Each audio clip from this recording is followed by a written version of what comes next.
Magsimula tayo kung saan natapos ang nakaraang kabanata. Tahimik ang paligid. Bumagsak ang isang patak ng pawis sa pisngi ng binata. Sinabi niya na hindi niya inaasahan iyon. Bakit bigla silang nag-isip ng ganoon? Tiningnan siya ni Marbella at sinabi na may espesyal na kasuotang pangseremonya ang pamilya Frontera. Noon, gustong-gusto itong makuha ni Lloyd, pero ngayon ay wala na siyang maalala tungkol dito. Tiningnan siya ni Arquez at sinabi na kaya naisipan niyang tanungin kung nakita niya ang kanyang lolo na suot ang damit na iyon, at sumagot siya na parang basta na lang, na para bang naaalala niya ang kanyang lolo. Yumuko siya at sinabi na gaya ng kanyang asawa, may kakaiba rin siyang nararamdaman.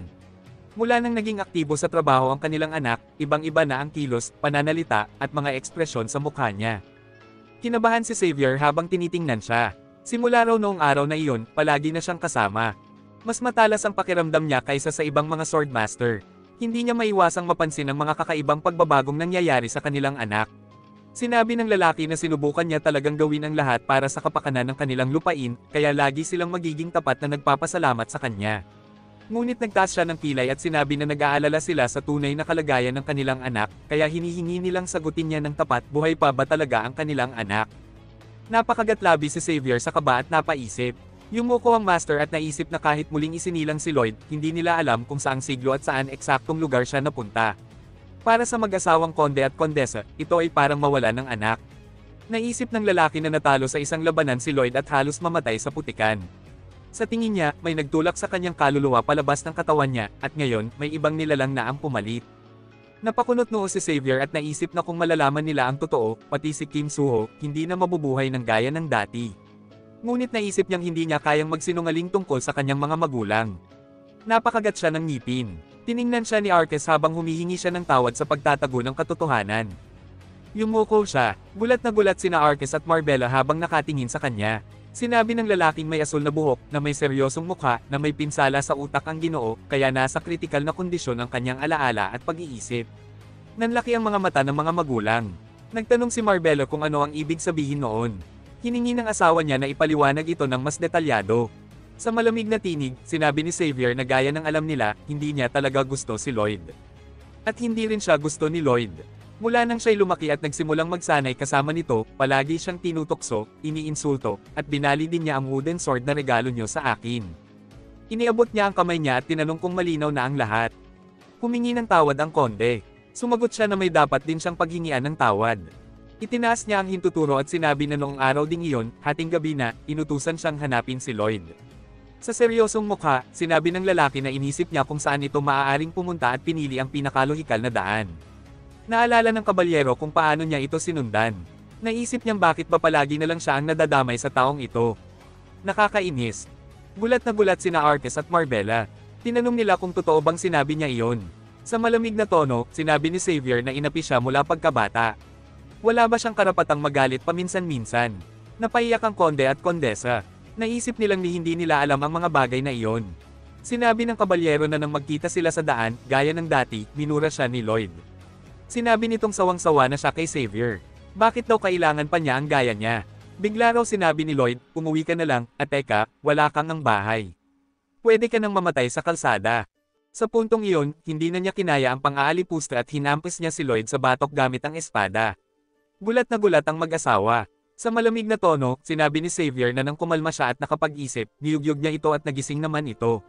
Gulat na gulat si Lloyd at sinabi na tila nawalan siya ng alaala, pero naalala niya kung gaano siya naging hangal.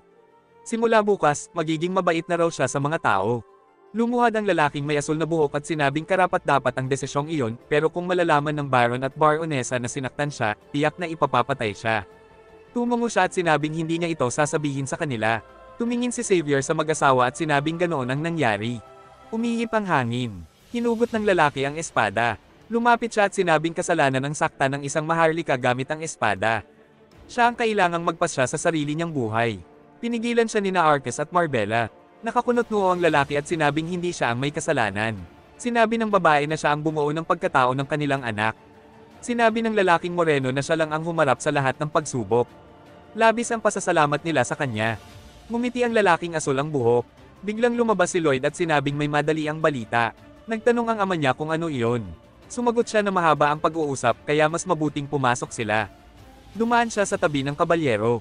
Ngumisi ang bayani at pabirong tinanong kung si Xavier ba ay hindi na bata, tumungo ang lalaking asul ang buhok at sinabing natutunan niya iyon mula sa kanya. Maya-maya, sinabi ni Lloyd na huwag sanang magulat sa sasabihin niya. Nakakunot-noo siya at sinabing palagi siyang nananaginip ng mga taong namamatay sa kanyang nayon. Tinanong niya ang Dragon King na natutulog sa kabilang kwarto at sinabi nitong iyon ay isang propetikong panaginip. Maaari raw itong maiwasan kung itatayo nila ang Pearl of Truth, ngunit kailangan muna nilang magtayo ng dam sa ibabang bahagi ng ilog. Tiningnan siya ng ama niya at sinabing walang problema. Nagtanong ang binata kung wala talaga silang tanong. Sumagot sila na wala. Sabi ni Marbella, mas nakakagulat pa ang mga nauna naming narinig, kaya hindi na kami magugulat. Ngumiti ang lalaki at sinabing palagi nilang napapansin ang pagsisikap niya para sa kanilang lupain. Ngunit ang lahat ng responsibilidad ay dinala niya, kapalit lang ng kaunting suporta. Ngumiti si Lloyd at sinabing sapat na sa kanya na masaya at malusog sila. Kinuha ng bayani ang pala at sinabing makinig ang lahat. Magsisimula sila sa pinakaunang malaking proyekto sa kasaysayan ng kanilang lupaing hindi pa kailanman ginawa. Walang pasakalye. Kung susundin nila ang mga utos niya, ligtas silang lahat. Dapat siyang pagkatiwalaan. May lumabas na window ng system, salamat sa lakas ng kanyang pananalita, nakuha niya ang skill na oratory, complete turnaround. Isang tawag sa galit na sigaw ng mga mamamayan ng county, ang pangunahing pinuno ng mahihirap, pinakamahusay sa pag-iwas ng utang, tiningnan ng binata ang mga pop-up ng system. May lumabas pang isa, absolute trust. Ngumiti si Lloyd at naisip na gaya ng dati, lahat ng ginagawa niya ay para sa ikabubuti ng lahat. Iniabot niya ang kamay sa unang grupo at sinabing simula ng pagtatayo ng dam at Pearl of Truth. Wala silang tanong, dapat nilang ipakita ang init na nagmumula sa kailaliman ng lupa, magsimula ng maghukay, pumutol, at wasakin ang lahat ng harang. Lumipat siya sa ikalawang grupo at sumigaw, buhatin, dalhin, ilagay, at maghukay ng walang tigil. Tapos, sumigaw siya sa ikatlong grupo, isang hukbo ng walang hanggang lakas, mga kalansay na may hawak na placard, recycling all night. Mas maraming trabaho. Sa mga hayop, sinabi niyang sila ang bahala sa mga higanting kagamitan. Pagkatapos, lumapit siya sa ikalimang grupo at sinabing sila ang in charge sa teknolohiya at pag-replenish ng resources. Tumingin si Lloyd sa kabalyero at sinabing wala ng ibang problema. Sila ang bahala sa kalagayan ng kagubatan. Sumigaw ang pinuno ng kagubatan, magtatrabaho kami para sa kabutihan ng aming county. At nagsimula na silang magtayo. Sa itaas ng ulap, may isang gusaling pamahalaan sa langit. Tinanong ng isang manggagawa kung ano ang nakasulat doon. Gabriel, ang punong administrador sa kalangitan, isang seraphim, ang pinakamataas na anghel at pinakamalapit sa Diyos, halos hindi mabasa ang nakasulat.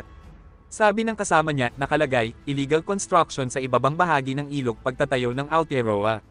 Sumagot ang anghel na sobrang liwanag at halos wala silang makita. Napakunot-noo siya at sinabing, teka, hindi ba ito tungkol sa Pearl of Truth? Kung maitayo ito, magkakaroon ulit ng digmaan at mga pag-aaklas. Sagot ng empleyado na ang impormasyon ay galing sa Dragon King, nalaman niya ito habang naghahanda pa lang sila ng mga materyales. Sumagot si Gabriel, isang maliit na reptilya, bakit siya ganoon? Tinanong ng anghel kung posible bang maitayo ang ganoong istruktura ng ganoon kadali. Sagot ng tauhan niya, ayon sa obserbasyon, pumili sila ng lugar na may napakaliit na tsansa para magtagumpay. Sumagot si Raphael, direktor ng investigasyon ng daigdig, isang anghel sa anyong tao, magsisimula na akong alisin ito. Sumigaw si Lloyd, makinig kayong lahat ng mabuti, kahit mahirap itong paniwalaan. Nakakunot ang noo niya at sinabi, kaya kung pahintuin ang oras. Simula ngayon, sa loob ng isang taon habang ginagawa ang konstruksyon, ititigil ang oras. Napatingin sa kanya ang mga tao na gulat na gulat. Hinaplos ng lalaki ang kanyang ulo at naisip, tama nga ako, hindi sila naniniwala. Siguradong masisindex sila kapag talagang huminto na ang oras. Biglang lumitaw ang isang system window. Ang epekto ng papuri ay ganap na tiwala, aktibo na ngayon. Napaluha ang isang lalaki at sumigaw, kayang gawin ni Lloyd ang lahat sa mundong ito. Nagsigawan ng mga tao, kaya niyang gawin ang lahat. Kahit magdulot ng baha, kontrolado niya ang isang bone dragon. Tiningnan sila ni Xavier. Nagkagulo ang mga tao, tila nababaliw sa kasisigaw, kayang gawin ni Lloyd ang lahat sa mundo. Itinaas ng bayani ang kanyang kamao na parang tagumpay. Naisip ng kabalyero, ayos lang ba talaga ang mga tagalungsod na ito? Muling lumitaw ang system window. Kailangan ng 3,000 points upang pahintuin ang oras. Isang bubble ang lumitaw sa ibabaw ng lungsod. Natigilan ang puso ng bayani. Tumingin si Xavier sa kanya at nagtanong, ayos ka lang ba? Sumagot siya, hindi masyado. Ngumiti siya at sinabing, sobrang sabik ako sa pag-iisip tungkol sa konstruksyon ng Pearl of Truth. Naisip ng Moreno, hindi ka panipaniwala ang dami ng komplikadong kalkulasyon sa disenyo ng dam. Bagamat lampas ito sa kaalaman niya, kaya niyang i-edit at baguhin ang lahat gamit ang kanyang modeling skills para maging perpekto ang disenyo. Naisip ng bayani na kailangan niyang gumawa ng kanal para sa tubig upang matuyo ang lugar kung saan itatayo ang Pearl of Truth. Magsisimula na ang malawakang konstruksyon ng dam. Naisip niya na dahil sa mga limitasyong teknikal, ginamit ang Spanish Tel Edam bilang modelo, isang alamat mula pa noong unang panahon na gumagana pa rin hanggang ngayon. Tumingin pababa si Lloyd at naisip, ang pinakamahalagang estruktura ng Pearl of Truth ay umuusad ng maayos. Ngumiti siya at naisip, lahat ay nangyayari ng maayos. Malapit na ang gantimpala para sa lahat ng pinaghirapan ng mga tao. Biglang may narinig siyang boses na nagsabing isa siyang drift singer, naririnig ba niya ito? Nakunat ang noo ng bayani at naisip, boses ng Dragon King ito. Sinabi niyang oo, siya nga iyon, at kailangan niyang puntahan agad ito. Nakakunot ang noo niya nang sabihin ni Berkis, isa itong hindi makatutuhanang emergency, baka hindi na matuloy ang pagtatayo ng Pearl of Truth. Dali-daling tumakbo si Lloyd sa kanya. Nasa sofa ang Dragon King at sinabi na, masakit ang leeg ko, pakimasahe na lang. Nakunat ang noo ng lalaki at tanong niya, bakit hindi matutuloy ang Pearl of Truth? Anong klaseng emergency ito? Walang lingon-lingon na sagot ni Berkis, sobrang sakit ng leeg ko. Kapag hindi mo minasahe, magwawala ako at sisirain ang lahat. Napangiwi ang Moreno at naisip, ang sama talaga ng ugali nito. Nagninangas ang kanyang mga mata. Tinanong niya, leeg, sigurado ka, tumungo ito. Naisip niyang kailangan itong gawin ng maayos, kaya inactivate niya ang kanyang mana. Nagngit-ngit si Lloyd at naisip, ang kapal ng mukha niya, istorbohin ang isang abalang tao para lang sa ganito. Sinimulan niyang sakalin ang dragon. Sumigaw siya, hindi lang paghimas ang gusto ko. Nagsikip ang mga mata ng bayani. Naisip niya, abala lang talaga ang dragon na ito. Gusto ko na siyang durugin uli. Nagpakawala ng malakas na atake si Lloyd sa leeg nito. Walang lingon si Berkis at sinabing, hindi mo kaya. Kulang ang lakas mo, nakakadismaya. Napangiwi ang Moreno at naisip, pinaikot na naman niya ako. Lumabas ang isang system window. Nabuksan ang bagong skill, Absolute Uglyman. System window. Kapag siya ay nagagalit, tumatawa, o umiiyak, napakapangit niya. Lahat ng makakakita sa mukha niya ay lilingon palayo at sasabihin, yucks. Anong klaseng mukha yan? Naisip ng bayani, anong klaseng skill ito? Dati, bago ako mapunta sa mundong ito, sexy ako. Humarap si Berkis sa bayani at sinabi, ngayon nalalabanan mo ang tadhana gamit ang Pearl of Truth, ano ang susunod mong gagawin? Tanong ng lalaki, anong ibig mong sabihin? Sagot ng dragon, sisirain ko ito. Napatingin sa kanya ang dragon. Nagngit-ngit ang Moreno at sinabing, ang estrukturang ito ay puro abala lang, hadlang sa walang katapusang bakasyon at kasayahan ko. Tumingin palayo si Berkis at sinabing, yucks, anong klaseng mukha yan? Ngumiti siya at naisip, hinding-hindi gagamitin sa masama ang Pearl of Truth. Isa lang talaga siyang hopeless dreamer. Patuloy pa ring minamasahe ng lalaki ang dragon. Sinabi ng dragon, umalis ka na. Sagot niya, hindi ko pa naririnig ang sigaw mo. Lumabas ang system window. Naabot na ang limit ng kanyang mana. Napangiwi si Lloyd at naisip, tama na, ano na namang kalokohan ito. Lumabas ang system window. Tumaas ang antas ng mana heart skill. Siya ay naging advanced sword expert level 1. Napakunot ang noo ng Moreno. Nakuha ang passive effect, Swordmaster Syndrome. Lahat ng pandaman niya ay sobrang sensitibo. Tiningnan siya ng dragon at tanong nito, may problema ka ba? Ayos ka lang. Nanigas ang lalaki. Tumusok sa tainga niya ang tanong na iyon. Bumagsak siya sa sahig at sumigaw. Tanong ng Dragon King, may tunog ba talaga sa tenga mo? Sagot niya, hindi, ito ay Master Syndrome. Tumalikod si Berkis at sinabing, binabati kita. Naglakad ang bayani sa pasilyo habang naiisip, anong kalokohan to? Ang dami ko pang trabaho. Kaya ayokong maging Swordmaster. Nakakunot ang noo niya at naisip, dapat ba akong gumamit ng RP ngayon para itaas ang mana heart level ko? Hindi, kailangan ko ng sapat na RP para iwasan ang kapalaran. Tiningnan siya ni Xavier at nagtanong, totoo bang may Swordmaster Syndrome ka? Tumalikod ang Moreno at sinabing, tumahimik ka. Huwag kang magsalita. Ngumiti ang lalaking may asul na buhok. Pinisil niya ang kamao at sinabing, pumasok ka sa katahimikan. Hanapin mo ang dulo ng dalawang matalim mong damdamin at mag-focus doon. Huwag mo silang hilahin sa loob mo hanggat hindi mo natatagpuan ang tunay na katahimikan. Dumudugo ang bayani. Tumawa ang kabalyero at sinabing, good luck. Sagot ng Moreno, insulto ba yun? O sa palagay mo nakakabighani yan? Gusto mo na bang mamatay? Nakakunot ang noo ng lalaki at naisip, gamit ang mga mata ko, pati ang maliliit na imperfeksyon sa mukha ni Xavier ay nakita ko. Naisip niya, pinagtawanan ko si Xavier sa payo niya, pero sa totoo lang, isa siyang veteranong may karanasan. Hindi kami natulog ng ilang araw para lang matulungan niya akong masanay sa bagong pakiramdam. Lumipas ang ilang buwan. Naisip ng bayani, malapit nang matapos ang dam at ang Pearl of Truth. Tiningnan siya ni Xavier at tanong, yung tungkol sa Swordmaster Syndrome, kahit nasa training ka, mukhang kaya mo naman. Lumingon ng lalaki nang magsalita ang kabalyero. Nalimutan ko, ang lakas ko pa magsalita. Humingi ito ng tawad. Hindi ko sinasadya, isa itong uri ng pagsasanay. Sumagot siya, tama na. Bakit ba parang pinagtatawanan mo ako? Sagot ng asul ang buhok, hindi. Mali ang pagkakaintindi mo. Nag-aalala lang talaga ako para sa'yo. Ngumiti ito at sinabing, seryoso ako. Sagot ng bayani, nakikita ko ang sinseridad mo. Biglang sumimangot ang kanyang mukha. Sabi niya, hintayin mo lang. Makikita mo kung gaano kagrabe ang pang-aabuso ng mga amo sa kapangyarihan nila. Lumingon si Lloyd sa musika at tanong, ano yan? Sinong nagpatugtog? Napisilaw siya sa liwanag. May lalaking lumitaw sa langit, isang anghel.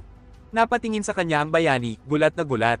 Sabi ng anghel, ikinagagalak kitang makilala. Ako si Raphael, isang opisyal mula sa langit at Chief Inspector General sa mundo ng mga tao. Nandito ako para magbigay ng executive order. Nakunat ang noo ng Moreno at naisip, malakas siya.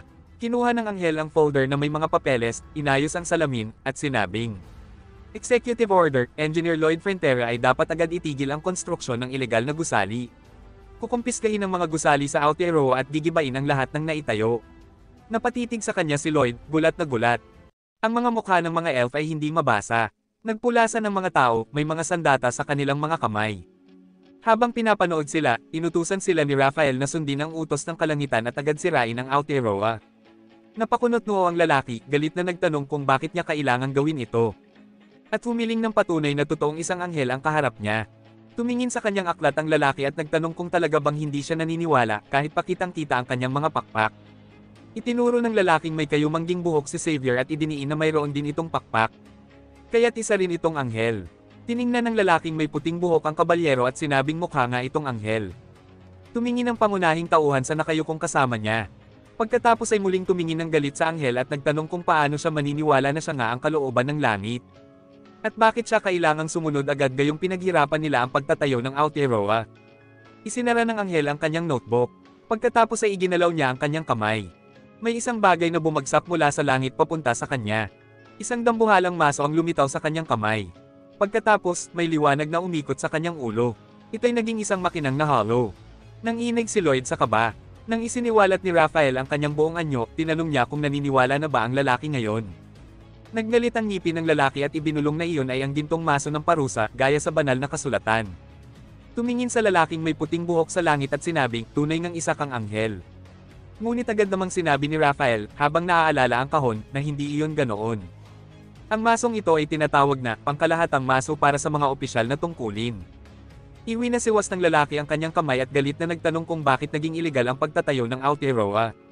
Idiniin niyang hindi basta-basta mawawala ang kaalaman, at ang lupang ito ay kanila. Binuksan ng mayamang anghel ang kanyang notebook at sinabi na ang perlas ng katotohanan ng Aotearoa ay isang anomalya. Isang artipaktong tumitingin sa ibang mundo.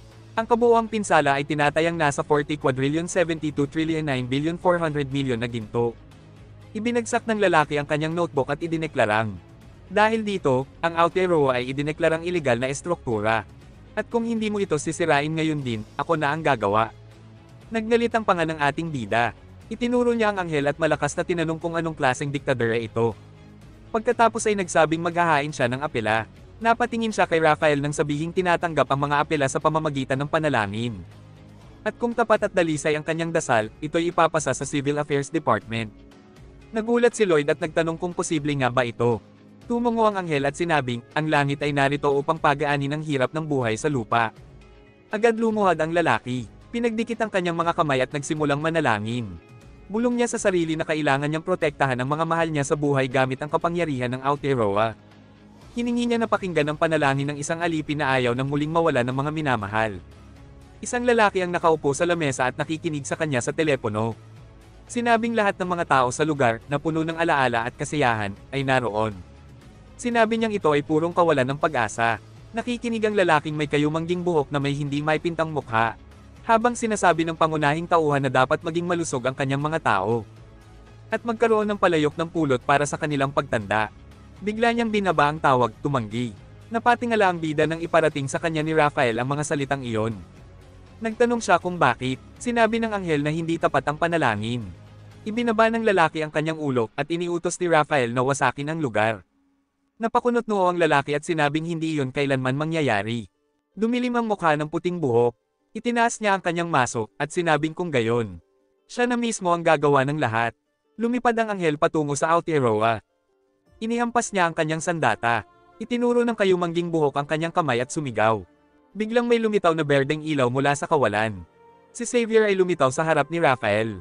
Ang maso ay papunta na sa kanya. Ngunit hinarang ng binata ang atake. Lumaganap ang alon ng puwersa sa lahat ng direksyon. Napasigaw ang bida. Isinaisip ang Master Sword Syndrome at umalangaw-ngaw ang kanyang tainga. Itinaas ng lalaking may asul ang buhok ang kanyang sandata at nagpakilalang isa siyang kabalyero mula sa Frontier County. At sinabing sino mang sumasalakay sa kanilang teritoryo ay kailangang umalis.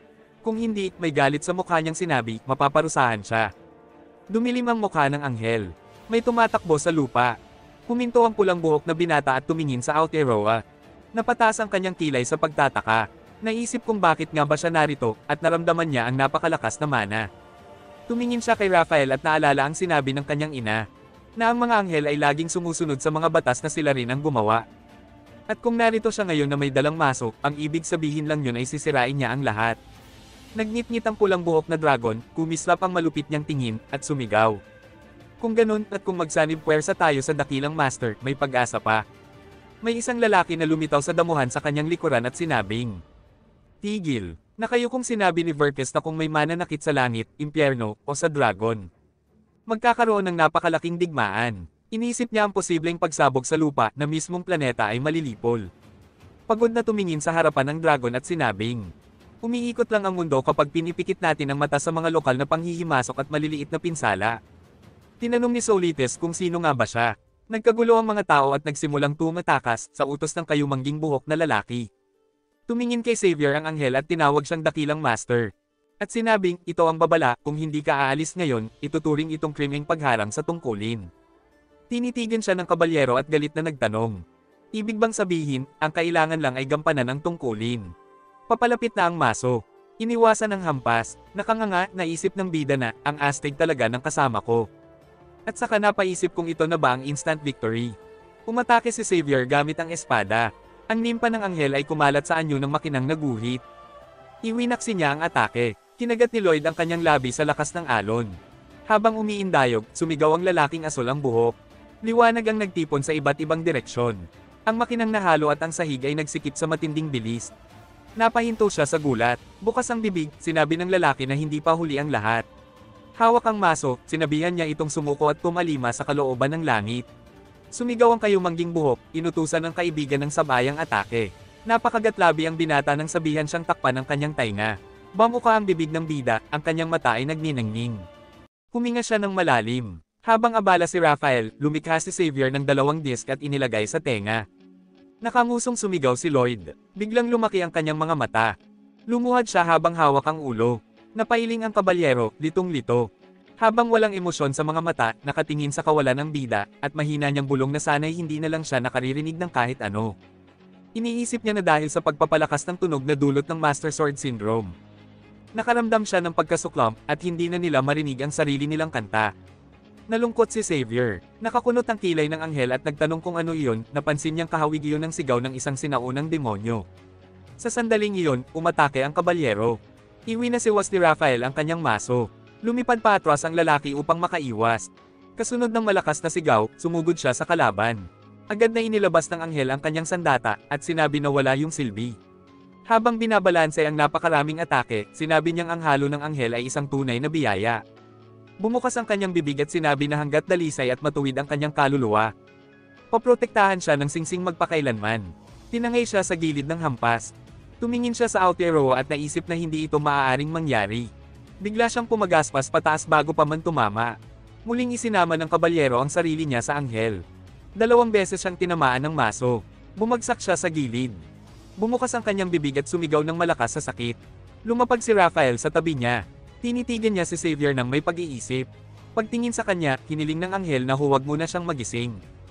Pagkatalikod, lumakad siya palayo. Dahan-dahang iminulat ng kabalyero ang isang mata. Nang nagsimula siyang humakbang papalapit, huminto ang anghel. Bigla siyang lumingon at pasigaw na sinabi niya nang huwag siyang magising. Nagbato ng buhangin sa kanyang mga mata ang lalaki. Napapikit ang anghel at sumigaw, tinawag siyang duwag na nilalang. Namula ang kanyang halo at nadagdagan siya ng 10 parusang puntos. Nang lumo ang anghel nang marinig ang parusa. Habang humahampas, ngumiti si Xavier ng masama at sinabing ibig sabihin nito ay nagawa niyang dungisan ang kanyang kaluluwa. Napatulala si Lloyd habang pinapanood siya, nakanganga sa gulat, iniisip kung palagi ba siyang ganito kagaling. Muli, tinanggap ng halo ang hampas. Ngunit ngayoy bahagya na itong yumuko sa tindi ng atake. Hawak ang ulo, napasigaw ang anghel sa sakit. Bigla siyang pumagaspas upang makaiwas. Umilag ang asul na buhok na lalaki sa gilid. Nang subukan siyang hampasin, napakagat ng labi ang bida at naisip na may naririnig siyang mga tinig. Samantala, patuloy ang labanan ng anghel at ng kabalyero. Nakamusong nag-isip ang lalaking kayumanggi ang buhok, iniisip na anuman iyon, ngumiti si Xavier habang dumadaloy ang dugo mula sa kanyang mga sugat. May mga sugat din sa katawan ni Raphael. Pumikit si Lloyd. Hinarang ng kanyang kabalyero ang hampas gamit ang maso. Bamuka ang bibig ng lalaki at sumigaw, humihiling na itigil na nila ito ngayon na. Nakaupo siyang nakaluhod, sinusubukang kunin ang atensyon nila. Nagsimulang umiyak ang lalaking kayumanggi ang buhok, nakikiusap na huwag na silang magsakitan. Nanlaki ang mata ng kabalyero sa gulat. May mga luha na gumuguhit sa pisngi ng bida. Pagtingin sa kanya, tinanong ng anghel kung handa na ba niyang tanggalin ang Pearl of Truth. Sumagot si Lloyd na oo, kung mangangako lang siya sa isang bagay. Nagpatuloy siya sa pag-iyak, sumisigaw na kung hindi maibabalik ang kapalaran gamit ang Pearl of Truth, ang pinakamabubuting tao sa mundo ay magiging labis na malungkot. Nagulat ang mga lokal sa kabila ng bangin habang pinagmamasdan siya. May ilan ding lumitaw sa likod ng mga puno habang pasigaw ang kanilang pinuno, sinasabing nakakainsulto na wala siyang pakialam sa mangyayari sa kanya. At sabay hiling na paligayahin na lang ang mga taong ito. May lungkot sa mukha ng mga mamamayan habang pinakikinggan ang kanyang mga salitang kapalit ng kanilang kasiyahan ay maaaring kunin ng anghel ang kanyang buhay. Patuloy ang pagtulo ng luha sa pisngi ng binata. Nakakunot ang kilay ni Raphael. Huminga siya ng malalim at humingi ng paumanhin, sabay sabing hindi niya ito matutulungan. Napayuko ang lalaking kayumanggi ang buhok. Napapalibutan ng mga asol na stream, pag-ulong niyang sinabi na sa ganoong kaso, bigo ang negosasyon. Ipinakita sa maraming screen ang mga bonus RP na natanggap niya mula sa pabor ng iba't ibang tao. Ang kanyang kabuoang RP ay 26,071.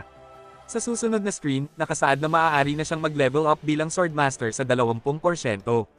Pinunasan ng bida ang kanyang luha.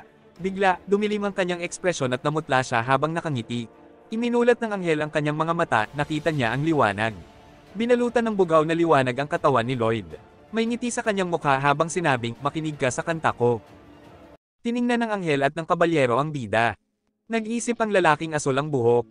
Litong-lito kung totoo nga bang isang master ng espada ang batang ito.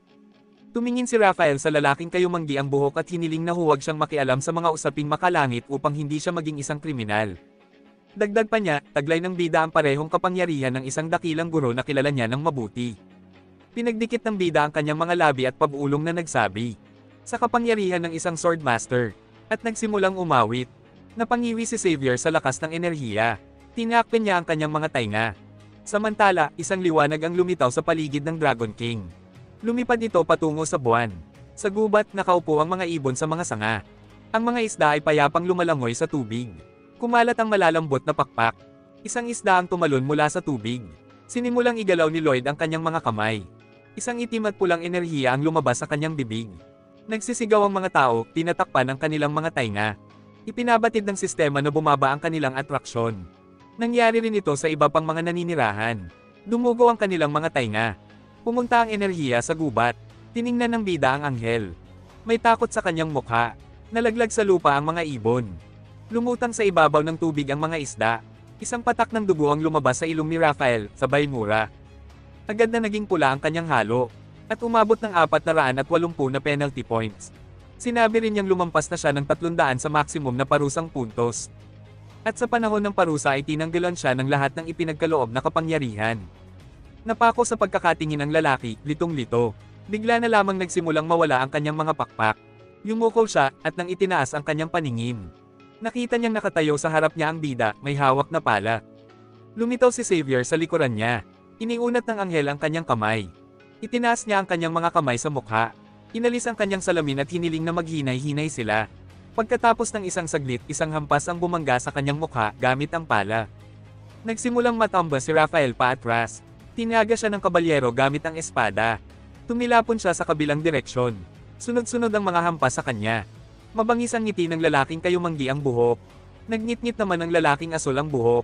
Muling lumapit ang kanilang mga sandata sa kanya. Maya-maya, nasa Frontier Estate na silang lahat. Nakahiga sa kama ang nabugbog na lalaking blondie ang buhok. Iwinaksi niya ang kanyang tingin. Naupo sa tabi ng kama ang bida. At nang makita niyang nagising na ito, tinitigan niya ito ng may kabaitan. Sabi niya, hindi ko akalaing magigising ka pa.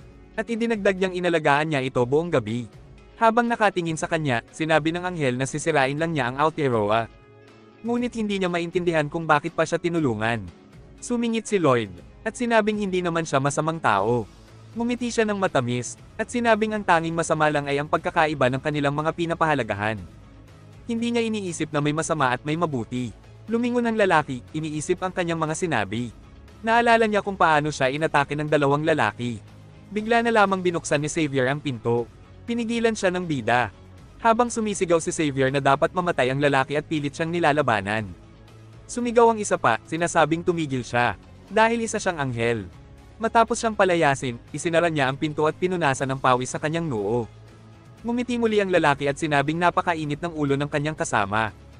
At hirap na hirap siyang pigilan ang marahas nitong ugali. Sa katotohanan, ang kabalyero mismo ang pumigil sa bida. Habang ito'y sumisigaw na papatayin ang anghel.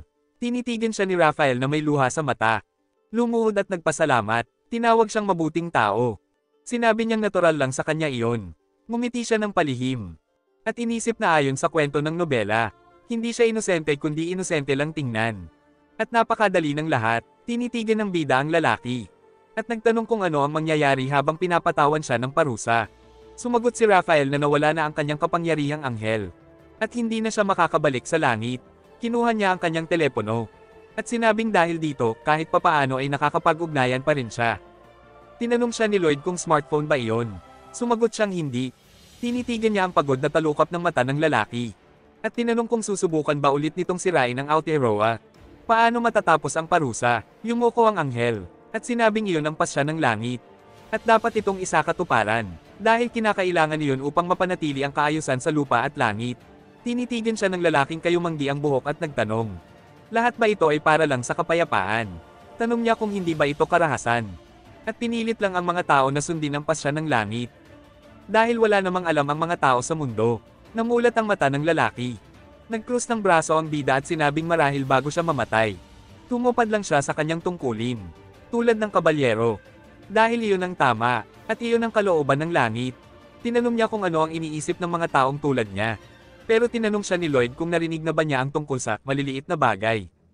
At kung nagbago na ang kanyang isipan. Ibinaba ni Rafael ang kanyang paningin.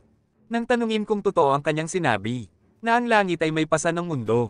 Nagtanong ang lalaki, paano naman ang mga taong puno na ng sama ng loob? Dahil sa mga pasya ng makalangit na hukuman. Nalungkot ang bida. Hiniling ang kanyang ulo, at sinabing tama ang kanyang kausap. Ngumiti ang lalaking kayumangging buhok at nagtanong. Bakit hindi ka na lang dito manatili? At mas kilalanin pa ang mundong ito. Ngumiti agad ang lalaki at nagtanong. Pwede ba talaga? Hindi ba ako magiging abala? Sumagot ang bida, na baka makaramdam siya ng kaunting pressure. Dahil hindi siya naging ganoong kaatentibo. Kinuha niya ang isang bungkos ng papel at ngumiting madilim. Sabi ni Lloyd, kung pipirmahan mo ang kontratang ito, at tutulungan mo ako sa ilang bagay, ikaw ay pwedeng manatili. Ngumiti siya ng malapad, ngunit may kapilyohan. At sa isip niya, sa tulong nito, makukuha ko ang mga mata ng reyna ng tag-init. Iniisip ang bugaw nitong kalooban. Naisip ng lalaking kayumanggi ang buhok, na ito ay para lang hindi tumigil ang tibok ng kanyang puso. Ang araw ay nagniningning sa ibabaw ng lungsod. Ang beaver sa ulo ng dragon ay sumigaw ng malakas. Ang lalaki ay biglang tumayo mula sa kama. Isinuot niya ang damit sa kanyang sarili. Inayos ni Rafael ang kanyang salamin. Pagkatapos ay inayos niya ang kanyang blondie na buhok. Makaraan ng ilang sandali, tumakbo si Rafael sa kalye. Lumakad siya ng napapaligiran ng mga hayop. Binati niya si Ginoong Usa, Kuneho, at Squirrel. At napansin din ang awit ng mga maya, tulad ng dati, ay nililinaw ang kalangitan mula sa mga ulap. Umupo ang maya sa kanyang balikat at nagsimulang kumanta. Tinanong ng lalaki kung gusto niyang kumanta kasama siya. Nagbulong siya na medyo nahihiya siya dahil baka hindi kasing ganda ang kanyang tinig. Binuksan niya ang kanyang bibig. Yumabong ang lalaki at nagsimulang kumanta. Ngumiti ang mga lokal at sinabi na ang awit nitong anghel araw-araw ay nagpapainit ng puso. Si Blanca at ang kanyang kasama ay medyo nahihiya at sinabi na minsan nga lang nila ito narinig. Ngunit ngayon ito na ang kanilang ritual sa umaga sa pagpataas ng enerhiya. Napansin din ng mga tao ang pagkakaiba rito sa pag-awit ni Lloyd. Ngumiti si Bayern at tiniyak ito. Lumingon siya sa Ginoo at nagsimulang humingi ng paumanhin sa kanyang kabastusan. Sinabi na ang pag-awit niya ilang araw na ang nakalipas ay nakakatakot kaya lahat sila ay nanaginip tungkol dito. Dagdag pa niya, ngayon ay kalmado na ang lahat sa tunog ng kanyang awit. Sinabi ng binata na na-realize na niyang tumutulo sa kanya ang katapatan. At pagkatapos ay hiniling na huwag na siyang ulit-ulitin. Nakakunot ang kanyang mukha at napansin kung gaano siya naiinis kay Raphael. Sinabi ni Xavier na naiinggit siya na mahal ng lahat ito. Dahil ang isang anghel ay mas magaling kaysa sa isang demonyo na patuloy na nagbabala mula sa huling bilog ng impyerno. Tumingin ang kayumangging buhok na lalaki sa kanya at tinanong kung talaga bang ikinukumpara niya siya sa demonyo ngayon. At pinaalalahanan siya na laban sa kanila ang anghel. Sumagot ang kabalyero na kahit papaano'y nahuli na nito ang puso ng lahat ng naninirahan. Tumingin sila sa lalaking napapaligiran ng mga hayop. At sa isip ay tinawag silang mga traidor. Napakamot siya nang tanungin siya ng kanyang kasama kung bakit hindi niya ito pinalayas kung hindi naman niya gusto. Sumagot si Lloyd na pumirma na siya ng kontrata at hindi na niya ito kailangan. Sinabi niyang kailangan gawin ni Raphael ang dalawang bagay para sa kanya. Itinuro niya ang kanyang daliri at hiniling na sabihin sa kanya ang plano ng langit. Pagkatapos mabuo ang perlas ng katotohanan, sumagot ang lalaki na nakaupo sa kama na wala itong problema. Ang magic phone na ito ay mabilis at maasahan sa pagpapadala ng balita mula sa langit. Hiniling niyang tandaan na ang magic phone ay mas malinis kaysa sa mga makalupang telepono. Napansin ng binata na bagay ang ganitong pahayag sa kanyang imahe. Sinabi na kailangan niyang tiyakin ang isang bagay. At hiniling kong mapatutunayan niya sa lahat na siya ay isang anghel kahit sa panahon ng parusa. Lumikha ang blondie ng halo at pakpak. At tinanong kung pamilyar ba sa kanya ang patunay na iyon. Tinanong ng kayumangging buhok na lalaki kung nawala na talaga sa kanya ang lahat ng kapangyarihan. Binanggit na siya lamang ay kamukha lamang ng isang anghel. Sinabi ni Raphael na wala na siyang akses sa kanyang kapangyarihan. Ngunit ganap na nanatili ang kanyang anyo. Ngumiti ng mapaglaro ang bida. Sinabi niya na bago niya isiwalat ang lahat ng detalye ng plano. Kinakailangan niyang pangakoan na gagalawin niya siya sa anumang paraan. Sinabi ni Lloyd na naiulat na ang negosasyon ay kasalukuyang isinasagawa. At ang langit ay kasalukuyang kumikilos dahil sa kanilang paninindigan. At habang nagpupulong pa ang mas nakakataas, hindi dapat sayangin ang oras. Kailangan tapusin ang isyu sa perlas ng katotohanan. At dapat silang punitin ng husto at bigyan ng karapatan. Sinabi niyang nandyan si Deluz ng ilang oras at handa na ang lahat. Napalingon ang binata ng may hindi magandang ngiti ng sinabi ng kaibigan. Nagayon pa man ay hindi tungkol sa trabaho. Ngunit nais pa rin niyang sabihin ito. Huminto ang kabalyero at sinabi na mas pinipili niya ang pagdikip sa guro kaysa sa anghel na iyon. Napatingin ang may kayumangging buhok na lalaki at sinabi na ito ay napakahabang desisyon. Pagkatapos ay tinanong kung bakit biglaan ang ganitong pag-amin. Napansin ng asul na buhok na lalaki. Nagayon pa man, ang opinyon na iyon ay tunay na kahilakbot. Na parang naririnig ang tunog ng aksidente at mga sigaw ng demonyo mula sa kailaliman ng impyerno sa isang bogzo. Na nagmula sa orihinal na kaguluhan. Tinanong ng bida kung bakit naging makata siya at hiniling na magsalita ng maayos. Pinaliwanag ng binata na ito ang dahilan kung bakit ayaw niya talagang kumanta. Palagi siyang nahihiya at sinisisi ang sarili kapag kumakanta sa harap ng iba. Tumingin ang kabalyero sa ating bida. Sinabi na sa kabila nito, hindi siya nahihiya na kumanta ng buong lakas ng kailangan ipagtanggol ang sarili. Ninakaw ang kanyang pag-aalangan. Nakadikit ang mata ni Xavier. Sinabi na kung meron mang pinakamaharlika, iyon. Lumawak ang mga mata ng kayumangging buhok na lalaki. Napanganga ang bida at tumahimik. Itinaas ng kabalyero ang kanyang kamay bilang protesta ng sabihan ng batang Ginoo na siya ay baliw. At sumagot na hindi siya makikinig dahil naantig siya sa imahinasyon lang. Nakakunot ang mukha ng bida. Habang nagsimulang lumakad patungo sa unahan. Sinabi niyang mas mabuti pa nga. Dahil minsan ay nakakaramdam siya ng kilabot sa kanyang mga gawi. Nagniningning ng ngiti ang kanyang mukha sa ilog. Kasama ang kabalyero. Sa refleksyon ng tubig, magkaiba sila ng anyo. Lumipad ang ibon sa ibabaw ng Aotearoa na may malakas na sigaw. Naghulog ito ng ice cube. Nagsimulang bumagsak ito. Pagkatapos ay tumama ito sa tuktok ng Aotearoa. Umaagos ang tubig pababa mula sa tuktok ng gusali. Ipinahayag ng sistema ang pagiging handa ng perlas ng katotohanan ng Aotearoa. At natanggap ng bida ang malaking gantimpalang 8,500 RP para sa kanyang mga architecture achievement. Itinuro ni Lloyd ang kanyang daliri paharap, iniutos na buksan ang mga tarangkahan. Nagsimulang bumuhos ang tubig mula sa dam. Tinukoy ng sistema na ito ang unang dam sa kasaysayan ng Laurasia. At binigyan ng 1,500 RP. Ang kabuuang RP ay 10,071. Nagsimulang kumalat ang tubig sa paligid ng Aotearoa. Pagkatapos ang gusali ay tuluyang nalunod dito. Ang binata ay nalunod sa tubig. Tumangala sa nagniningning na perlas. Inactivate niya ang kanyang mana heart. Inisip niya na ito raw ang oras para malaman ang sagot. Inunat ng kayumangging buhok ang kamay. Nanggaling mula sa Aotearoa ang maliwanag na liwanag. Pagkatapos ay narinig ang isang tinig mula rito, na laging nagsasalita ng katotohanan. Tumingin ang kayumangging buhok na lalaki ng may pagkabigla. Iniisip na maliwanag na halata na ang salbaheng gumawa nito ay sinubukang isaayos ang mga setting. Tinanong ng Aotearoa kung gusto niyang magtanong, at nagbabala na walang libre rito. Kailangan muna niyang ibigay ang isa sa kanyang mga lihim. Napangiwi ang bida at tinanong kung anong lihim ang sinasabi niya. Sinabi ni Aotearoa na isang lihim ito na wala pang nakakaalam maliban sa kanya. Ipinatong ni Lloyd ang kamay sa kanyang baba, at pinag-isipan na alam na ni Xavier ang kanyang tunay na pagkakakilanlan. Kaya hindi ito pwedeng lihim. Nagtaka siya kung lahat ay ituturing na lihim. Itinuro ng binata ang kanyang daliri at sinabi na, pagkatapos kong tumae at panasan ng mga gilid, nirorolyo ko ang toilet paper ng manipis at matalas hanggat maaari. Pagkatapos, tinitigin ko ito, lumiko ako pakanan ng 5 beses, tapos pakaliwa. Inulit ko iyon ng 3 beses. Sumabog ang liwanag mula sa Aotearoa. Lumilitaw ang asul na liwanag sa himpapawid sa itaas ng mga tagalungsod. Na may nakasulat na perlas ng katotohanan. At ibinunyag sa lahat ang lihim ni Lloyd. Napangiwi ang mukha ng bida sa kahihiyan.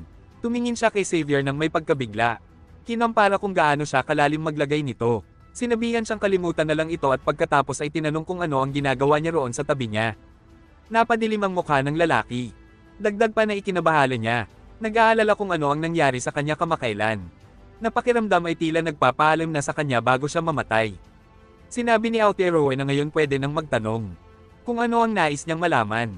Napadikit ang labi ng kayumangging buhok na lalaki. Nakakunot ang noon niya at itinaas ang kanyang ulo.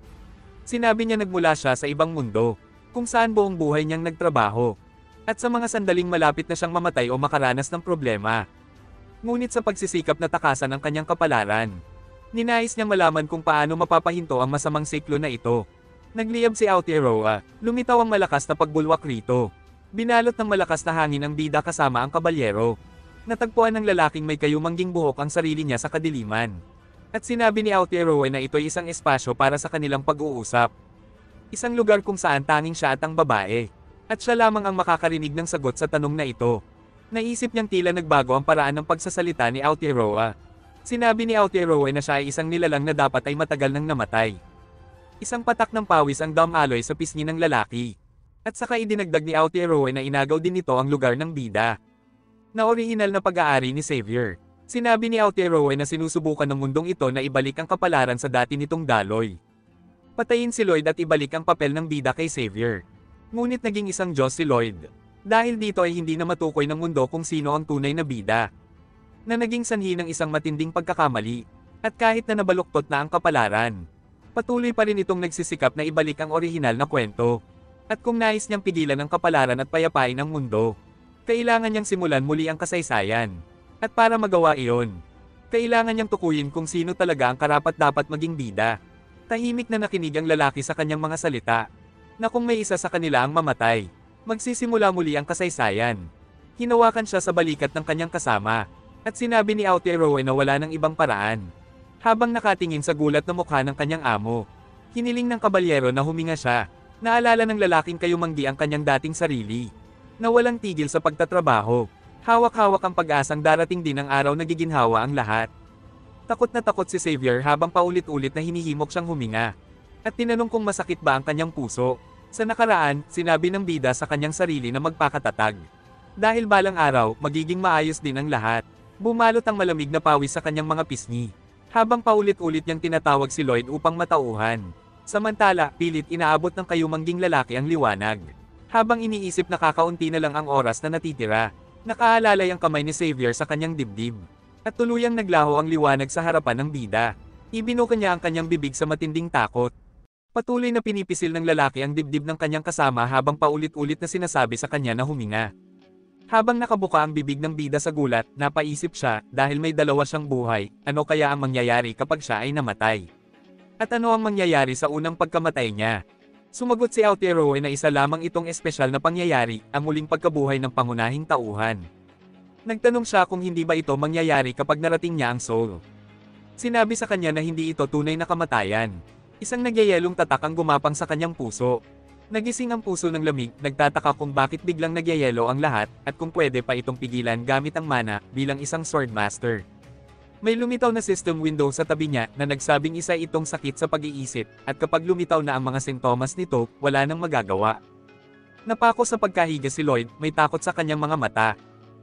Sabi ni Aotearoa, gusto niyang ulitin ang lahat mula sa simula. Napansin niyang kailangang may mamatay sa pagitan ni Lloyd at Xavier. Nagsimulang takpan ng lalaki ang kanyang pagod na mga mata. Sinabi ni Aotearoa na wala nang ibang paraan. Biglang lumitaw ang isang napakalaking bughaw na larangan sa itaas ng lugar. Pagkaraan ng ilang saglit, sumabog ito. Nakangiting may sakit, pinisil ng lalaki ang kanyang dibdib. Nasa kanyang silid siya, tahimik na tinatawag ang mensahero sa isipan. Nakahiga sa kama, tahimik siyang nagtanong kung dinala ba siya roon para pahirapan, ngunit nanatiling tahimik ang kausap. May madilim na ekspresyon sa kanyang mukha, nagtanong siya kung sino ba talaga sila, at kung ito ba'y isang simulasyon lamang na pinapanood at pinagtatawanan nila.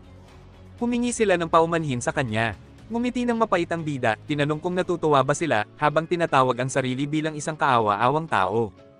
Tahimik na pinakinggan ng puso ng lamig ang kanyang mga iniisip, na walang makapipigil sa kanya, at makakamit niya ang lahat ng nais niya, dahil siya si Lloyd Frontera.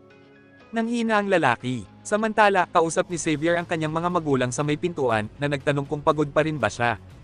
Tumungo ang kabalyero, sinabing pakiramdam niya ay nasobrahan na siya. May lungkot sa mukha ng babae habang tinatanong kung may paraan ba upang malutas ang mga problema sa teritoryo.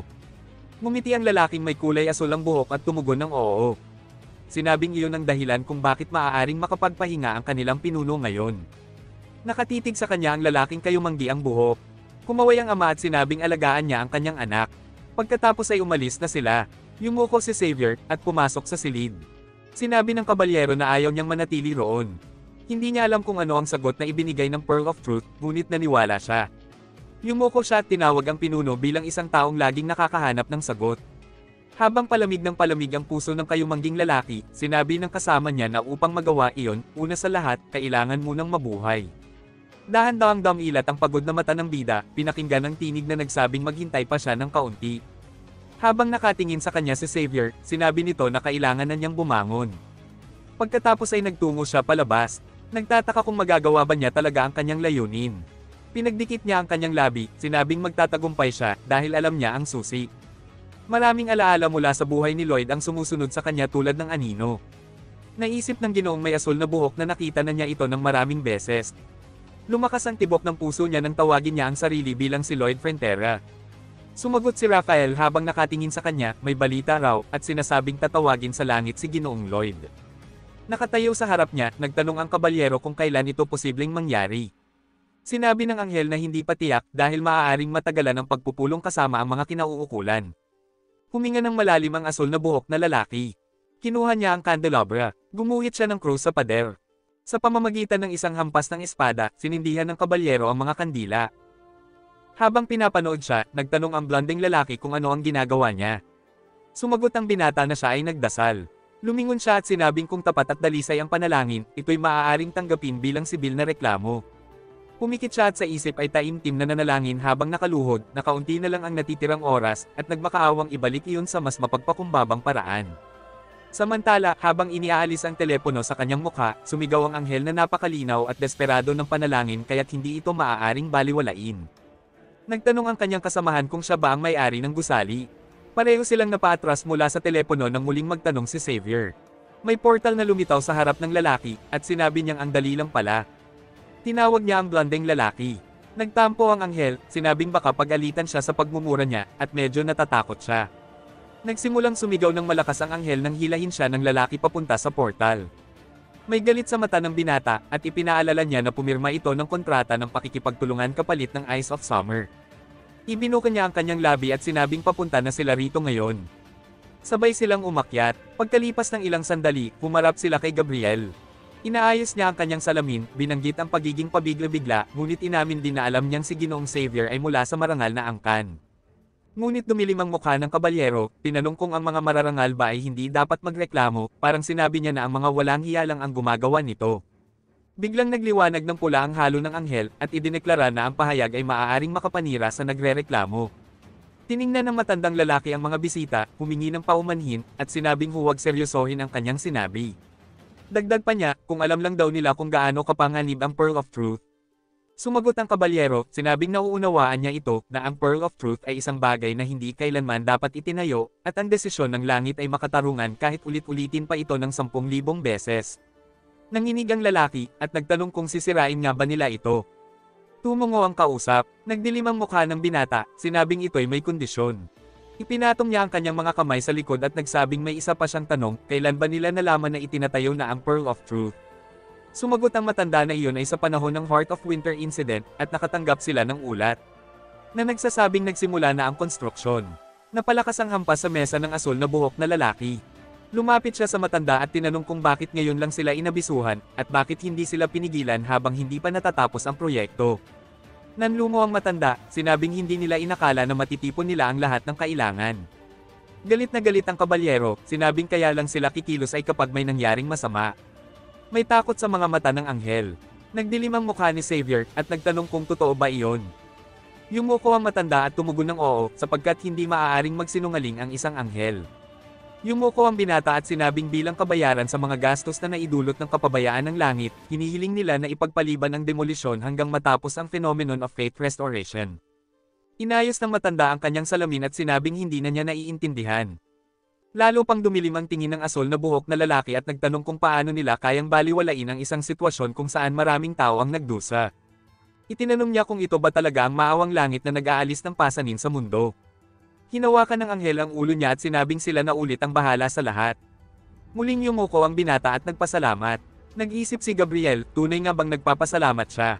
Itinaas ng asul na buhok na lalaki ang dalawang daliri, sinabing may isa pa. Tinuro niya si Raphael at sinabing iparating sa royal family ang revelasyon at ibigay kay Lloyd ang Eye of Summer. Napanganga ang matanda sa gulat.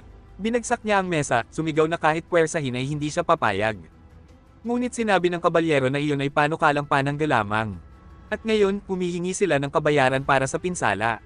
Ipinatong niya ang kamay sa dibdib, sinabing sa totoo lang, dahil sa alitan sa langit, hindi siya makatulog sa loob ng ilang araw at nagtamo siya ng sugat sa isipan, na nais niyang pabayaran. Muling nabigla ang matanda, na pagtanto niyang mukhang may plano na ito mula pa sa simula. Nakita niya ang liwanag, at naisip niyang kung ganito kasakit ang lahat, hindi ito pwedeng iwanang walang bayad. Nang makita niya ang inosenteng ngiti ng lalaki, naisip niyang baka imbitahan niya ito sa langit pagpanaw nito, ngunit tila mas bagay siya bilang isang reklamador na taga-impyerno. Ang palasyo ay nababalot ng liwanag ng matinding araw. Si Lloyd, na nakahiga sa kama at pagod na damilat, ay pinayagang pumasok ang bisita. Nakayukong malungkot ang dalaga habang humihingi ng paumanhin sa pagkaabala niya sa kanyang pamamahinga. Unti-unting bumangon ang lalaki at sinabing ayos lang ang lahat. Inabot ng babaeng may kayumangging buhok ang isang sobre sa kanya. Pagkakuha niya nito, narinig niyang isa itong paanyaya. May ngiti sa kanyang mukha nang sabihin ng dalaga na ikakasal na sila ni Cougar. Tiningnan ng bida ang kanyang mukha na iginuhit sa postcard. Habang sinasabi ng kasambahay na espesyal ang imbitasyong iyon para sa kanya. Dahil sa kanya raw kaya sila nagkakilala. Damilat muli si Lloyd, pagod ang mga mata. Si Emily, na may matamis na ngiti, ay nagsabing, dahil sa kanyang Panginoon, na puno ng kasiyahan ang lupaing ito, at lubos ang pasasalamat ng lahat. Napabuka ang bibig ng binata. Ngumiti siya ng marahan at nagpasalamat sa magagandang salita. At sa isip niya, humingi siya ng tawad sa lahat. Tumayo ang lalaking may kayumangging buhok. Nang banggitin ng kasambahay na magdadala siya ng bagong kumot. Sinabi niyang gusto niyang siya na ang magbukas ng pinto para sa kanya. Sa isip ng bida, umaasa siyang magiging masaya ang lahat. Nang nakatayo na siya sa may pintuan, binati niya ng taos-pusong pagbati ang dalaga sa kanyang nalalapit na kasal. At pagkatapos, tuluyan nang nagsara ang pinto ng kanyang silid. Bumagsak si Lloyd sa sahig sa tabi ng pinto. Habang iniisip na ngayon ay wala na siyang magagawa. Naalala niya ang mga salitang, isa sa kanila, siya o si Xavier, ang kailangang mamatay. Habang ibinaba ang malungkot niyang tingin, naalala ng binata ang kanyang kasamahan. At sa kanyang isip, naisip niyang hindi pa rin patay ang pangunahing tauhan. Unti-unting lumalamig ang kanyang puso. Nanlaki ang mata ng lalaking may kayumangging buhok. Napayuko siya sa sahig at napasigaw, habang lumalabas ang usok mula sa kanyang bibig. Naisip ng bida na mayroon pa siyang isang huling paraan. Unti-unting nilamon ng dilim ang kanyang silid, habang iniisip niyang mamamatay na siya. Bigla siyang sinabihan ng sistema, hindi ito maaaring gawin. Pagod na niyang tiningnan ang asul na screen. Lumabas ang mga salitang, hindi mo pa natutupad ang iyong hiling. At sinabing, kailangan mong mabuhay, sapagkat habang buhay ka, may magagawa ka. Unti-unting naglaho ang asul na screen. Isang mahinang liwanag ang bumalot sa katawan ng kayumangging buhok na lalaki. Muli siyang naiwan mag-isa sa silid. Nakatulog ang bida. Samantala, isang dambuhalang halimaw ang lumitaw mula sa tubig. Isang lalaki ang nakamasid sa kanya mula sa bintana. Tinitigan niya ang napakaraming halimaw. Ang kuta ay nasa isang burol na nakatago sa ilalim ng tubig. Ulit-ulit na linyang ito ay pinanatili ng isang beses lang para sa clarity. Sa ilalim ng tubig, may mga istrukturang hugis screws. Ang gitna nito ay nagsimulang mabiyak. Mabilis na naglakad ang sultan, galit na tinanong ang lingkod kung sino ang nangahas na salakayin ng kanyang lupain. Sumagot ang lingkod na malamang ito ay isang grupo ng mga pagano na nagpapanggap bilang mga lingkod ng Diyos. Idinagdag niyang mahirap silang labanan at walang pinipili sa pagsunog ng mga gusali ng palasyo. Humabol ang halimaw sa mga hayop sa kagubatan. Itinutok ng mga elf ang kanilang mga pana sa kanya. Galit na tinatanong kung saan nanggagaling ang mga nilalang na ito. At sinabing kung magpapatuloy ito, mauubos ang lahat ng hayop sa gubat. Samantala, nakatayo ang mga tagapayo ng Reyna sa kanyang harapan, iniulat ang mga kaganapan. Nakunat ang noo ng Reyna at nagtataka kung bakit sabay-sabay ang lahat ng kakaibang pangyayari. Sa mga oras na iyon, sakay ng isang higanting dragon si Xavier. Lumalapit sa palasyo habang daladala ito sa kanyang mga paa. Paglapag niya, ipinaalam sa Reyna na nais makipagkita ang kabalyero mula sa Frontera. Tinanong ng dalaga kung nag-iisa ito, at wala si Lloyd. Lumuhad si Xavier at magalang na binati siya. Tahimik lang ang Reyna, isang pulang buhok na babae sa trono. Ipinatong niya ang kanyang pisngi sa kamay. At tinanong kung ano ang pakay niya. Tiningnan siya ng kabalyero ng may pagkalito, habang ang Reyna naman ay umiwas ng tingin at muling tinanong ang kanyang layunin. Sinabi ng lalaking may kulay asul ang buhok na wala naman talaga. Ngunit sobra na raw ang ani ng rebar sa Frontera, kaya nais nilang pag-isipan ang gamit nito. Habang nakalingon ang babae, idinagdag niyang nais nilang taos-pusong tumulong sa pag-unlad ng militar ng kanyang kaharian. Naisip ng Reyna na tuturuan niya si Lloyd ng leksyon sa paggamit sa kanya at sa kasal. Biglang may lumitaw na liwanag sa gilid. Sabi ng pulang buhok. At napatingala ang lahat ng marinig ang musika. Sa hangin, may lumulutang na anyo. Si Raphael, may pakpak at may aurang nasa itaas ng ulo. Namangha ang mga tagapayo ng Reyna. Habang nagngingit-ngit ang Reyna, tinanong niya kung totoo bang isang anghel iyon. Ang lalaking may blondeng buhok na nakatayo sa itaas ay hindi alam kung paano siya kakausapin. Nagsimula siyang bamulong, sinasabing dala niya ang kalooban ng langit. Iwinagayway niya ang kamay at iniutos na ibigay kay Lloyd Frontera ang mata ng tag-init. Pagkatapos noon, agad siyang nawala. Isang ulap ng alikabok lamang ang naiwan. Napangiwi ang dalaga. Tila hinala niya ay may kinalaman dito ang bida. Humarap siya kay Xavier at hiniling na magsabi ito ng totoo. Nang makita ang gulat sa mukha nito, napaisip si Alicia kung mali ba ang kanyang hinala. May isang tagapayong na takot na lumapit at sumigaw na. Kung ito nga ang kagustuhan ng Diyos, kailangan nilang ihanda agad ang mata ng tag-init. Nagsigawan ng iba pang tagapayo, sinasabing iyon na ang huli nilang sandata. Sapagkat wala na ang puso ng taglamig at malamang kasinungalingan ang sinabi ng anghel. Nagkagulo ang mga lalaki sa pagtatalo. Sinabi ng isa na totoo ang anghel. Ngunit ang iba'y nagsabing kahit totoo man iyon, hindi dapat isugal ang kapayapaan ng kanilang kaharian. Isang matandang lalaki ang sumigaw, na baka nagsisinungaling lang ang blondeng lalaki tungkol sa kalooban ng langit upang wasakin ang kanilang bansa. Tinanong siya kung nabasa ba niya ang Biblia, at sinabi na hindi nagsisinungaling ang mga anghel. Nakunat ang noo ni Xavier. Naalala niyang dati, tinanong siya kung nais ba niyang tumawag sa langit. Ang lalaki, habang inaayos ang salamin, ay sinabing, hindi maaaring magsinungaling ang mga anghel. Kaya hindi niya maaaring tuparin ang hiling na iyon kung kasinungalingan ito. Ang lalaking kaharap niya ay nagsabing mukhang hindi niya naintindihan ang lahat. Tinanong niya kung ano talaga ang kasinungalingan. Sinabi niyang hindi na kailangang dahilan ito ay para sa kaharian o upang iwasan ang sumpa. Nakangiting inutusan ng kabalyero na tuwirang sabihin na ang mata ng tag-init ay kailangang ibigay. At sa ganitong paraan, walang manlilinlang kaninuman. Ngayon, nakaluhod na siya sa harapan ng Reyna. Nakapayuko ang ulo, at sa isip ng asul na buhok na lalaki, inamin niyang naging ayon ang lahat sa kanyang plano. Habang si Alicia ay nag-iisip at hinihimas ang kanyang baba, Nasa isip ng lalaki na ang tanging kailangan na lamang ay paniwalaan siya nito.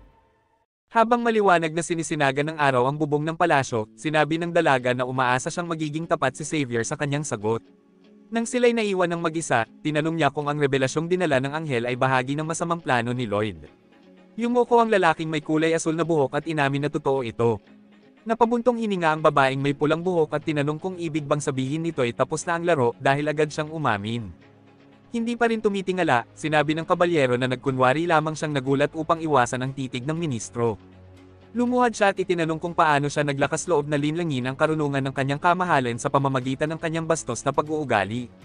Napansin ng Reyna na ang kanyang matatamis na salita ay kasing ganda rin ng kanyang mukha, ngunit mabuti na rin at hindi siya nagpahiwatig ng totoo. Tumingin palayo ang lalaki at mahina niyang sinabi na napakapangit ng katotohanan na hindi niya ito masabi. Malungkot na napansin ng dalaga na siya mismo ay nasa bingit ng ganoong kalagayan. Habang nananatiling nakaluhod, sinabi ni Xavier na kahit plano man iyon ng batang Panginoon, totoo pa rin ang anghel. Sumang-ayon sa kanya ang pulang buhok na babae. Tinanong niya kung may alinlangan pa ito. Tinanong ng Reyna kung sino ang maaaring makapanlinlang sa sagradong dragon ng tagapagtatag. Habang pinipikit ang pagod na mga mata, ipinahiwatig niya na totoo pa rin ang anghel. Muling sumang-ayon ang pulang buhok na babae. Diretso na sa punto, tinanong niya kung bakit kailangan niya ang mata ng tag-init. Napangiwi ang may asul na buhok na lalaki, ngunit hindi pa rin siya tumingin sa kanila.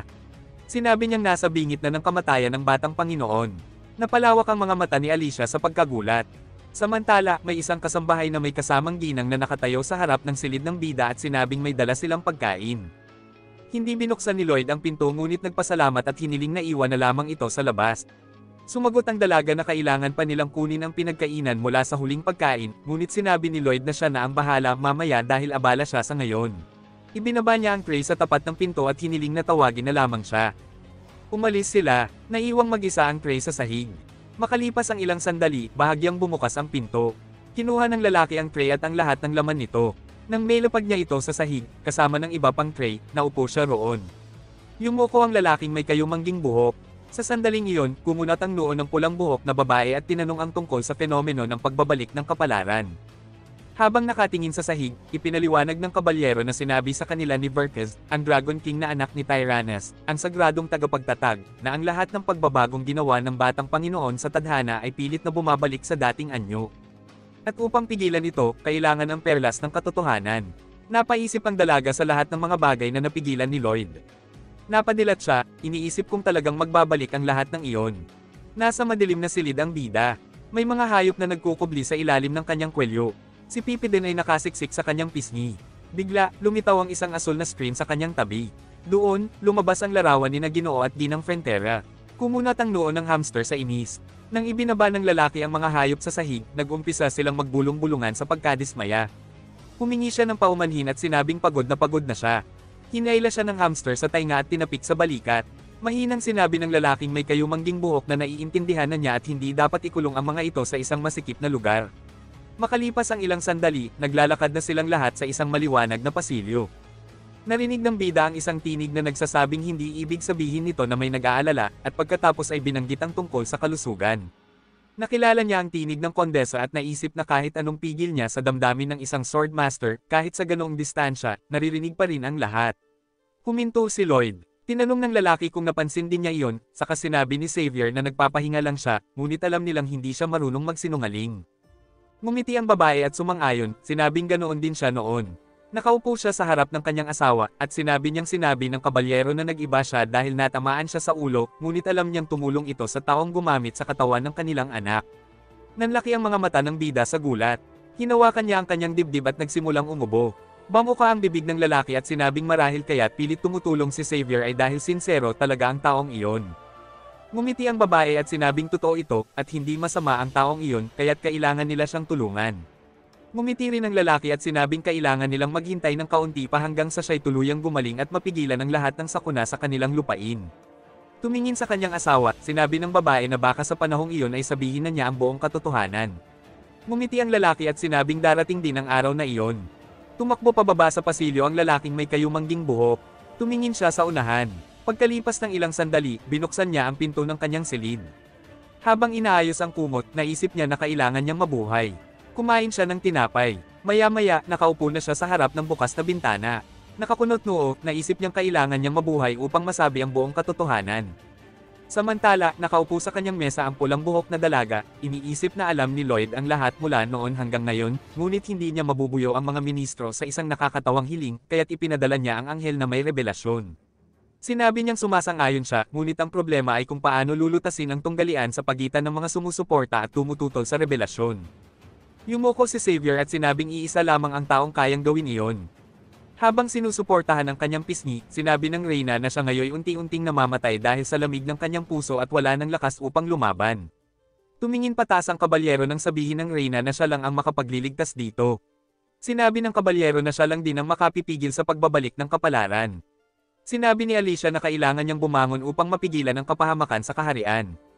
Napangiti ang dalaga, ngumiti siya at sinabing pagpapakilos ng mga may talento ang kanyang espesyalidad. Napangiti rin ang lalaki. Nakaupo sa kama ang bida, nagmumuni-muni, iniisip na hindi siya dapat nag-iisa at kailangang mag-abot ng kamay sa mga handang tumanggap nito. Habang nakatingin sa mga hayop sa harapan niya, pasasalamat ang laman ng kanyang isip, lahat ng ito'y dahil sa kanila.